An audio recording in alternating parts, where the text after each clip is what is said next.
Jammu Kashmir bank का एक कर्जदार जिसने लोन लिया और लोन नहीं चुका पाया और दे बैठा अपनी जान। यह कहानी है जिला रामबन के बटोत इलाके के एक शख्स की जिसने जम्मू कश्मीर बैंक से 57,000 रुपए का लोन लिया और लोन लेने के बाद वो शख्स वक्त पे इंस्टॉलमेंट नहीं दे पाया और जब वो इंस्टॉलमेंट नहीं दे पाया तो बैंक मैनेजर उसके घर पे गया और उसे कहा कि आपने लोन लिया है और लोन वापस नहीं कर रहे हो, क्या वजह है। और बैंक मैनेजर ने उसे यह भी कहा आपने अगर लोन लिया था, इतनी हिम्मत नहीं थी वापस देने की, तो आपने लोन क्यों लिया था। ऐसे में उस शख्स को बहुत बेइज्जती महसूस हुई और वो शख्स खुदकुशी कर डाला। उसने अपने आप को ही खत्म कर दिया। यह कहानी बटोत के एक शख्स की है जिसने गाय की खातिर अपने परिवार को पालने के लिए लोन लिया था। उसको गाय लेनी थी और उसके बाद जब जम्मू कश्मीर बैंक ने उसे लोन दिया, लोन लेने के बाद वो शख्स बीमार होता है। बीमारी की हालत में वो किस्त नहीं दे पाता है और नतीजा ये होता है कि वो शख्स लोन नहीं चुका पाता है। ऐसे में कई वक्त बीत जाता है और मैनेजर उसके घर की तरफ रुजू करता है। वह आस पड़ोस में बहुत से लोग उसके घर पे जब जमा हो जाते हैं तो वो शख्स खुदकुशी कर डालता है। इस शख्स का नाम है बलविंदर नाथ जिसने ये खुदकुशी की। उसकी वाइफ विद्या देवी, उसने उसके बाद ये स्टेटमेंट दिया कि कहा कि बीमारी की हालत में ये घर से बाहर नहीं जा पा रहा था, मेहनत मजदूरी नहीं कर पा रहा था, उसके चलते इस शख्स ने खुदकुशी कर डाली।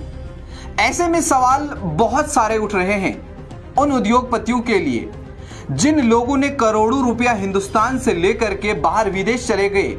विजय माल्या हो, नीरव मोदी हो, क्या उनके घर पे कभी कोई बैंक का कर्मचारी गया? उनके घर पे सरकार गई? क्या उनको किसी ने विदेश से लाया? नहीं लाया। लेकिन अगर बैंक किसी के घर पहुंचता है तो किसी गरीब के घर, और वो भी सिर्फ 57,000 रुपए की खातिर। लेकिन करोड़ों रुपए का लोन लिए हुए शख्स मुल्क ही छोड़ जाते हैं, उन्हें कोई नहीं पकड़ पाता। लेकिन एक गरीब शख्स जो बीमार हो जाता है वो लोन नहीं चुका पाता है और उसे धमकाया जाता है और वो शख्स खुदकुशी कर देता है। आज वो हमारे बीच में नहीं है। यह पहला वाक़ा ही नहीं है सुसाइड का, इसके अलावा भी और भी बहुत सारे कई ऐसे वाक़ात पेश आए हैं। किसान फसल की खातिर लोन लेता है, वक्त पर बारिशें ना होती है या होती हैं तो फसलें तबाह हो जाती हैं। ऐसे में भी कई किसान जो हैं वो खुदकुशी कर देते हैं। लेकिन यहाँ पर सवाल ये भी है, क्या खुदकुशी इन सब चीज़ों का हल है? नहीं है। जम्मू कश्मीर बैंक इस वक्त नंबर 1 बैंक है, कई करोड़ रुपए के मुनाफे में इस वक्त है। लेकिन यहाँ पे चाहिए था कि उस बैंक मैनेजर को भी, अगर वो रिकवरी के लिए गया था, ये ठीक है कि आपको लोन वापस करना था, लेकिन उस शख्स के साथ नरमी से भी पेश आया सकता था। उससे यह भी कहा जा सकता था कि आप बताइए आपको कितना वक्त चाहिए, आप कब तक लोन दे सकते हैं, वजह क्या हुई आपने लोन लिया और नहीं दे पाए। ऐसा उसे हरगिज कहना ठीक नहीं था कि आप में हिम्मत अगर नहीं थी तो आपने लोन लिया ही क्यों था। ऐसे में और भी बहुत सारे कई वाक़ात हैं, लेकिन यह खबर 2 दिन पुरानी है। आप लोगों तक पहुंचाने का इस खबर का यही मकसद है कि इंसान के साथ कुछ भी परेशानियां आ सकती हैं, लेकिन इंसान को परेशानियों के साथ लड़ना है। हर मुश्किल के बाद उसका एक हल होता है, हर मुश्किल के बाद एक आसानी होती है, लेकिन जिंदगी को खत्म कर देना किसी भी मसले का हल नहीं है।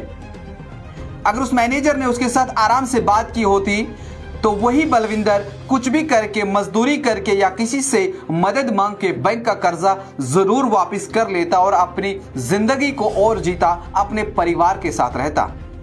लेकिन 2 वक्त उसे धमकाने में लग गया और वो अपनी जिंदगी से हाथ धो बैठा। ऐसे में अब क्या कुछ होगा, और ऐसे मसले मसाइल बहुत से उठते रहते हैं।